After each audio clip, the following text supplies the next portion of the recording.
Hi, Data Fam. Today I want to talk about three things. One, how to build the L shaped bar chart as you see on the screen. Second, how to give credits to someone who has inspired your work, like how I have sought inspiration from Sarah Pallet's work on L shaped bars. And the third thing is how to design a dashboard that doesn't break on your smartphones, something that is smartphone savvy. So let's get started and learn how to build an L shaped bar chart. In the Makeover Monday dataset, the daily social media use column has 3 hours 11 minutes. It's like a mixed usage of time. So I used a calculated field to trim out the portions relevant, the hours and the minutes. I multiplied the hours with 60 and added the minutes to it. When I bring in country to the rows and my daily use to the text, I can see that 3 hours 8 minutes has been converted into 188 minutes. That's the first formula. The second formula is simple. It's a dummy and I need that for my calculation. It's max of 0. The first thing, country to rows, measure values to columns, sort. Measure names to the rows, change the marks from being an automatic to a line, path would be the steps. This gives us the L shape. Drag max of 0 to columns, right click, make dual axis, right click on the axis again, make synchronize axis. On all, get rid of measure names from color. This will give it one consistent color.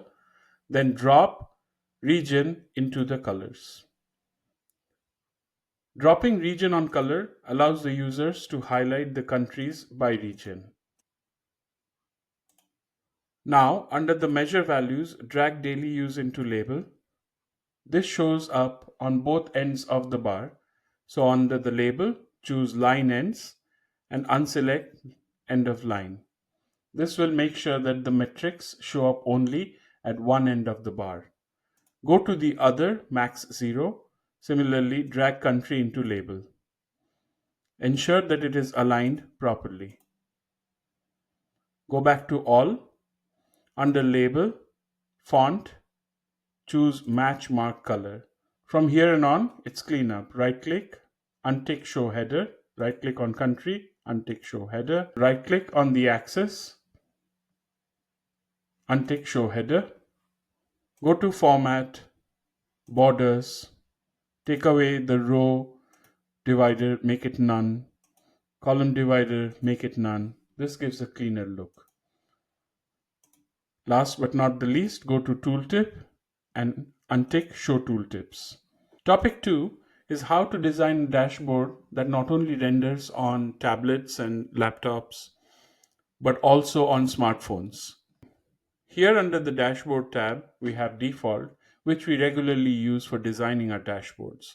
But today, to design a dashboard that is smartphone friendly, we want to use this phone layout. Typically, we would select and delete this layout, but not today.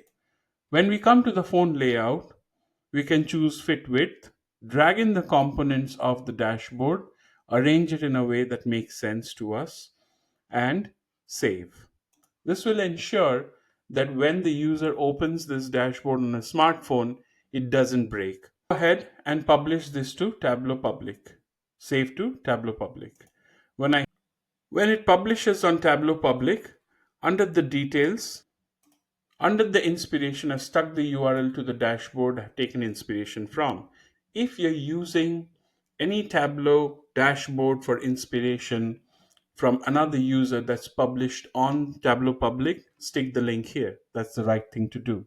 Give credits to the people who have inspired you.